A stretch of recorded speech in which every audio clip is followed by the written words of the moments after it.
Welcome to basic educator. साथियों, एक बहुत बड़ा सवाल काफ़ी लंबे समय से आ रहा था कि जैसे कि नवोदय विद्यालय समिति में जो टीचर्स होते हैं, जेएनवी में जो टीचर पढ़ाते हैं, उनमें सभी को एक्स्ट्रा रेसिडेंशियल ड्यूटीज़ करने के लिए 10% ऑफ बेसिक पे रेसिडेंशियल अलाउंस के रूप में मिलता है, यानी कि आरए मिलता है 10% ऑफ बेसिक पे। तो यहाँ पर सेम पैटर्न पर आपका ये ईएमआरएस भी होते हैं। तो क्या ईएमआरएस में भी आपको रेसिडेंशियल अलाउंस मिलेगा? तो ये एक बहुत बड़ा सवाल था। इसके रिगार्डिंग अभी तक कोई पॉलिसी नहीं थी, तो अब नेस्ट ने ये क्लियर कर दिया है। फाइनेंस कमेटी ऑफ नेस्ट ने इस प्रपोजल को एक्सेप्ट कर लिया है और अब जितने भी स्टाफ ईएमआरएस में सेलेक्ट हुए हैं नेस्ट की तरफ से, जो एग्जिस्टिंग स्टेट गवर्नमेंट द्वारा सेलेक्टेड स्टाफ या डेपुटेशन वाला जो स्टाफ है, उन सब की बात नहीं कर रहा हूँ। वो सब अपना एग्जिस्टिंग जो भी उनका पेरोल सिस्टम है उसके अकॉर्डिंग मिलता रहेगा। बाकी जो अभी डायरेक्ट रिक्रूटमेंट से जो टीचर्स सेलेक्ट होके गए हैं, जो स्टाफ सेलेक्ट होके गया है, उनको 10% ऑफ द बेसिक पे एज रेसिडेंशियल अलाउंस मिलेगा। तो क्या नोटिफिकेशन में दिया गया है उसके बारे में हम जान लेते हैं। तो देखिए, ये आज का नोटिफिकेशन है, पेमेंट ऑफ स्पेशल पे टू ईएमआरएस एम्प्लॉयज़ रिगार्डिंग। तो यहाँ पर रेसिडेंशियल अलाउंस नाम नहीं दिया गया है, स्पेशल पे नाम दिया गया है, जो कि ईएमआरएस एम्प्लॉयज़ को मिलना है। सबसे पहले हम नोटिफिकेशन को पढ़ लेते हैं। EMRS is residential coeducational school where all the students are provided with facilities free of cost to study from class 6 to 12. Considering the residential nature, accommodation is made available for staff in EMRS with regard to prioritization of allotment of accommodation. Direction will be issued shortly. तो देखिए, यहाँ पे एक चीज़ बोली गई है कि जो अलॉटमेंट ऑफ एकोमोडेशन, यानी कि जो टीचर्स या स्टाफ को जो भी एकोमोडेशन मिलना है, उनको कैसे किस आधार पर प्रायोरिटी मिलनी है, उसके रिगार्डिंग डायरेक्शन जल्द ही इशू कर दिए जाएंगे। तो जिन लोगों को स्टाफ वगैरह को अभी मतलब क्वार्टर वगैरह अवेलेबल नहीं हो पा रहा है, कोई प्रॉब्लम हो रही है, एक क्वार्टर में 3-3 लोगों को रख रहे हैं, तो उसके रिगार्डिंग एक डिटेल डायरेक्शन जो है वो जल्द ही इशू कर दी जाएगी। तो आप लोगों का जो कंसर्न है वो एड्रेस कर चुका है नेस्ट, और उसके रिगार्डिंग जल्द ही नोटिफिकेशन जारी कर दिया जाएगा। एनीवेज, आगे बढ़ते हैं।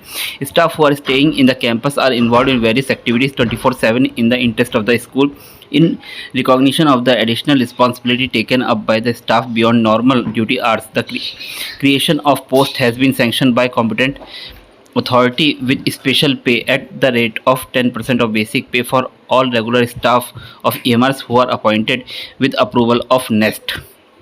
तो यहाँ पे बोला गया है कि जो कॉम्पिटेंट अथॉरिटी है उसने एक स्पेशल पे की व्यवस्था की है, जो कि 10% ऑफ बेसिक पे होगा, जो कि सभी ईएमआरएस के रेगुलर स्टाफ के लिए होगा, जो कि नेस्ट के अप्रूवल के साथ अपॉइंट हुए हैं, यानी कि जो डायरेक्ट रिक्रूटमेंट से अपॉइंट हुए हैं या जो ऑलरेडी एग्जिस्टिंग एम्प्लॉयज़ हैं उनको अगर नेस्ट ने अपने अंदर एब्जॉर्ब कर लिया है तो उस केस में उनको मिलेगा। एनीवेज, आगे बढ़ते हैं। तो स्पेशल पे डिटेल्स की दी गई हैं। तो रेट 10% ऑफ द बेसिक पे पर मंथ। तो यानी कि अगर आपका 44,000 सपोज 44,000 कुछ होता है टीजीटी का, तो बेसिक है, तो आपका 4400 रुपये आपका जो है वो स्पेशल पे बन जाएगा। इफ़ेक्टिव डेट क्या होगी? From the date of joining of staff on regular basis in NEST. और जिस दिन से आपने रेगुलर बेसिस पर नेस्ट में ज्वाइन किया है उस दिन से आपका इफेक्टिव डेट होगी, उस दिन से आपको यानी कि ये स्पेशल पे मिलना है। The special pay is payable to regular teaching and non teaching staff appointed with approval of NEST who are staying in the campus of EMRS. यानी कि ये जो स्पेशल पे है ये ऐसा नहीं है कि सिर्फ टीचिंग स्टाफ को ही मिलेगा, ये टीचिंग नॉन टीचिंग स्टाफ दोनों को मिलना है विद अप्रूवल ऑफ नेस्ट। यानी कि जो कि मतलब अभी अप्रूवल ऑफ नेस्ट यानी कि जो डायरेक्ट रिक्रूटमेंट से सेलेक्ट हुए हैं उनकी बात कर रहे हैं। In case the accommodation is not made available in campus based on personal certification of principal, the special pay would be admissible to staff living outside campus till the accommodation is not offered in the campus.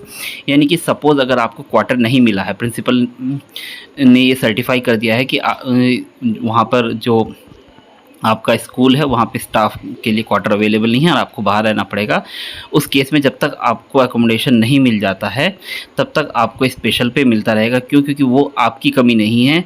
आपको अगर accommodation available होता तो आप school में ही रहते, तो school में जो मतलब कैंपस है कैंपस में रहते, बट आपको अगर एकोमोडेशन नहीं मिल रहा है तो कहीं ना कहीं तो रहना ही पड़ेगा। तो उस केस में भी आपको स्पेशल पे मिलेगा अगर आप बाहर रह रहे हैं और आपको एकोमोडेशन ऑफ़र नहीं हुआ है। Provided that they carry out all responsibility required for residential school. But इसमें एक कंडीशन ये जोड़ी गई है कि वे भले ही बाहर रह रहे हों, बट जो भी रिस्पॉन्सिबिलिटी रेसिडेंशियल स्कूल में होती हैं वो सभी रिस्पॉन्सिबिलिटीज़ वो निभा रहे हों। In case if accommodation independent shared has been offered in campus, the staff does not occupy it immediately, the special pay would not be admissible. यानी कि in such cases even HRA would not admissible. तो यानी कि अगर आपको accommodation offer हुआ है, चाहे वो इंडिपेंडेंट हुआ हो या शेयर हुआ है, यानी कि आपको सेपरेट क्वार्टर मिला हो या शेयरिंग में क्वार्टर मिला हो, अगर आपको किसी भी अवस्था में एकोमोडेशन ऑफ़र हुआ है तो आपको, और आप वहाँ पे नहीं रह रहे हैं, मतलब आपको बोला गया कि इस क्वार्टर में 2 लोग रहने हैं और आप इसमें इनके साथ क्वार्टर शेयर कीजिए, आपने मना कर दिया कि नहीं मैं तो इसमें नहीं रहूँगा या रहूँगी, मैं तो बाहर रहूँगा, तो आप बाहर रहने चले गए। तो उस केस में आपको एकोमोडेशन ऑफ़र तो हुआ था बट आपने उसको ऑक्यूपाई नहीं किया, तो उस केस में आपको स्पेशल पे नहीं मिलेगा। ये ध्यान रखना है, उस केस में आपको स्पेशल पे नहीं मिलेगा। और in such cases even HRA would not be admissible, और उस केस में HRA भी एडमिसिबल नहीं होगा। देखिए यहाँ पे अब HRA का जिक्र कर दिया गया है, बहुत एक स्पेशल इंडिकेशन यहाँ पे दिया गया है कि सपोज़ आपको क्वार्टर भी नहीं मिला, मतलब क्वार्टर ऑफ़र ही नहीं हुआ और आपको बाहर रहना पड़ रहा है, तो एक संशय की स्थिति कि क्या उन लोगों को HRA मिलेगा या नहीं मिलेगा। तो यहाँ पे देखिए बोला गया है HRA मतलब जिनको एडमिसिबल मतलब क्वार्टर ऑफ़र हुआ है बट उन्होंने ऑक्यूपाई नहीं किया है उस क्वार्टर को, उस क्वार्टर में वे नहीं रह रहे हैं और अपनी मर्ज़ी से वो बाहर रह रहे हैं, तो उस केस में उनको स्पेशल पे तो नहीं मिलेगा, उसके साथ साथ HRA भी नहीं मिलेगा। यानी कि ऐसी कंडीशन जहाँ पे क्वार्टर ऑफ़र हुआ ही नहीं और मजबूरी में बाहर रहना पड़ रहा है, उन केसेस में उन लोगों को HRA भी मिलेगा। तो अगर ऐसे लोग हैं कोई जिन लोगों को इस वहाँ पे स्कूल में क्वार्टर अवेलेबल ना होने की वजह से क्वार्टर ऑफ़र नहीं किया गया प्रिंसिपल की तरफ से और उनको मजबूरी में बाहर रहना पड़ रहा है, तो उस केस में, और वो रेसिडेंशियल ड्यूटीज़ भी कर रहे हैं, उस केस में उनको स्पेशल ड्यूटी, ये जो स्पेशल पे है वो भी मिलेगा 10% ऑफ बेसिक, और जो HRA मिलना चाहिए परसेंटेज बेस जो होता है XYZ सिटीज़ के अकॉर्डिंग, तो वो HRA भी उनको एडमिसिबल होगा। This issues with the approval of the competent authority, और यहाँ पर डिप्टी कमिश्नर गौरव पवार जी के सिग्नेचर है। तो आपके लिए एक बहुत ही राहत भरी खबर है। देखिए जो KVS वगैरह होते हैं वहाँ पे क्या होता है कि आप पढ़ाएंगे नॉर्मल स्कूल की तरह होते हैं, आप 2 बजे 2:30 बजे स्कूल ख़त्म हो गया और आप अपना घर चले गए, वहाँ पे आपको एक्स्ट्रा ड्यूटीज़ नहीं करनी पड़ती है।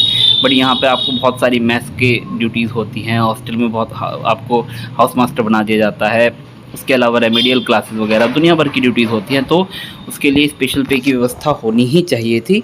तो ये नेस्ट ने बहुत अच्छा काम किया है, मतलब बिल्कुल जो JNV होता है उसकी नक्शे कदमों पर चलते हुए आपको स्पेशल पे यानी कि रेसिडेंशियल अलाउंस की व्यवस्था की है, तो बहुत खुशी की बात है। तो मतलब मुझे लगता है अगली जो आपकी सैलरी वगैरह आएगी तो उसमें स्पेशल पे वगैरह मिल जाएगा। बट अभी देखिए, अभी इन्होंने नेस्ट ने जो आपका नोटिफिकेशन जारी किया था उसमें लिखा था कि अगले कुछ महीने तक, जब तक आपका जो पेरोल है वो स्ट्रीमलाइन ना हो जाए, तब तक आपको बेसिक प्लस DA ही मिलेगा। तो मुझे नहीं लगता है कि अगस्त के महीने में स्पेशल पे वगैरह मिलेगा, क्योंकि आपको कोई भी अलाउंसेस नहीं दिए जा रहे हैं DA के अलावा। तो जब तक आपकी स्कूल से सैलरी बननी शुरू ना हो जाए, 2-3 महीने बाद, जब तक आपकी अकाउंटेंट्स वगैरह की ट्रेनिंग वगैरह ना हो जाए और स्कूल में सैलरी बननी ना शुरू हो जाए, तब तक आपको शायद ये अलाउंसेस ना मिले। बट जब भी मिलेंगे वो अरियर्स के रूप में आपको ये पैसा मिल जाएगा, जिस दिन भी आपने ज्वाइन किया उस दिन से लेके जब तक आपकी ये रेगुलर सैलरी में ऐड होके नहीं आता है, तब तक का जो आपका बैलेंस होगा वो अरियर के रूप में आपको मिल जाएगा। तो बहुत खुशी की खबर है आप लोगों के लिए। तो आप लोगों को बहुत बहुत शुभकामनाएं स्पेशल पे मिलने के लिए, यानी कि रेसिडेंशियल अलाउंस मिलने के लिए। एक बहुत ही बहुप्रतीक्षित सवाल था जो कि महीनों से पूछा जा रहा था और इसका कोई जवाब किसी के पास नहीं था, बट अब नेस्ट ने फाइनली ये जवाब दे दिया है और इसके रिगार्डिंग अब क्लैरिफिकेशन दी जा चुकी है, नोटिफिकेशन जारी किया जा चुका है। तो अब इसमें कोई संशय नहीं रह गया है कि आप लोग के लिए रेसिडेंशियल अलाउंस एडमिसिबल है। तो यानी कि आप लोगों के वेतन भत्ते में एक नया अलाउंस भी जुड़ गया है, तो यानी कि लगभग 5,000 रुपये के आसपास आपकी सैलरी जो TGT PGT हैं उनकी बढ़ जाएगी। तो एक बहुत ही मतलब अच्छा अमाउंट होता है। तो आपको इसका मतलब बेसिक भी मिलेगा, DA भी मिलेगा, आपको रेसिडेंशियल अलाउंस में भी मिलेगा। इसके अलावा आपका TA यानी कि 1,800 रुपये TA मिलेगा, DA ऑन TA भी मिलेगा आपको, और उसके साथ साथ अगर आप लोग कहीं पे मतलब नॉर्थ ईस्टर्न रीजन में हैं या हार्ड स्टेशंस पर हैं तो वहाँ पे आपको STA RLA या TLA वगैरह भी आपको एडमिसिबल होंगे, मिलेंगे। तो काफ़ी अच्छी एक हैंडसम सैलरी आप लोग ड्रॉ करने वाले हैं EMRS में नेस्ट की तरफ से। धन्यवाद, thank you, thanks for being with basic educator.